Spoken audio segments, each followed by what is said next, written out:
না, আপনারা তো ইতিমধ্যে এখানে ভিজিট করেছেন আমাদের পাশাপাশি, আপনারা দেখেছেন এখানে পাশাপাশি ফ্ল্যাট। যে ফ্ল্যাটে এই রামিসা এবং তার মা বাবা থাকে তার পাশে ছোট্ট একটা ফ্ল্যাট। ওই ফ্ল্যাটে আবার কয়েকজন ভাড়াটিয়া থাকে, 3টা রুম, 3জন ভাড়াটিয়া থাকে। যাকে আমরা মানে সন্দেহ করছি এবং যার রুমে রক্তমাখা জিনিসপত্র পাওয়া গেছে, তো এটা হলো সে হলো মূলত সোহেল রানা। সোহেল রানা 30-32 বছর বয়সী, সে রিক্সার একজন মেকানিক। তো আমরা মোটামুটি ব্যক্তি আইডেন্টিফাইড যে এটা করেছে বলে আমাদের মনে হচ্ছে এবং আমরা ধারণা করছি প্রাথমিকভাবে আমরা আইডেন্টিফাইড। আমাদের এখন মূল কাজ হলো তাকে গ্রেপ্তার করা।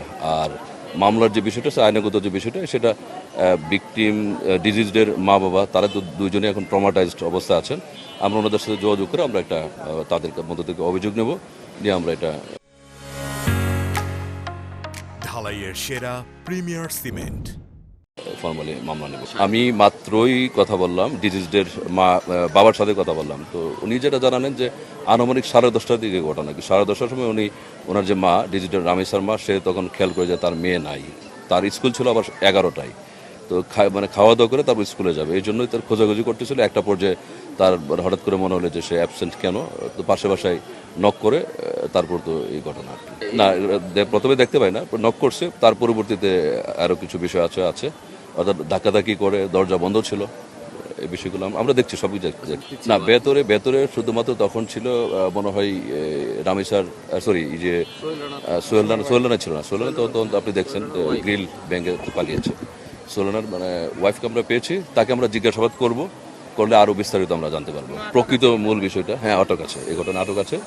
আমরা যাকে মেন যে অভিযুক্ত সোহেল রানা, তার আমাদের হাতে আটক আছে। ওই ফ্ল্যাটেই ছিলেন। এখন তার অবস্থানটা কি, তার ভূমিকাটা কি, সেটা আমরা নির্ণয় করার জন্য আমাদের সময় লাগবে, জিজ্ঞাসাবাদ করতে হবে। এটা 3টা রুম, পাশাপাশি 3টা রুম, একটা কমন কিচেন এবং কমন আপনার ওয়াশরুম। আমরা এখনো পর্যন্ত এটাই জানতে পারছি, আরো কোনো কিছু যদি থাকে তো আমরা সেটা যাচাই বাছাই করতে হবে। না, এরকম কোনো আলামত পাই নাই। বাট আমরা যেহেতু ডিজিজড, এটা 8 বছর একটা মেয়ে, তো স্বাভাবিকভাবে কেন তাকে হত্যা করলো, তো এই কোশ্চেনগুলো আছে। আমরা সবগুলো আসলে সলভ করতে হবে, আমাদের এইগুলো যাচাই বাছাই করবো। আর যে বিষয়টা পোস্টমর্টম করার আগে অবশ্যই আমরা লিখবো যে এটা যেন মেডিকেল এক্সামিনেশন করা হয়।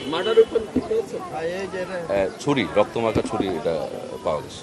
ওনাদের যে বিষয়টা, আমি তো ওনাদের সাথে কথা বলিনি, আর তাদের সাথে কথা হয়নি। আর এটা তো পরীক্ষা নিরীক্ষার মাধ্যমে জানা যাবে। তো এটা আমরা এখনো ডিসাইডেড না, এটা ধারণা থেকে আমরা ধারণা করতেই পারি।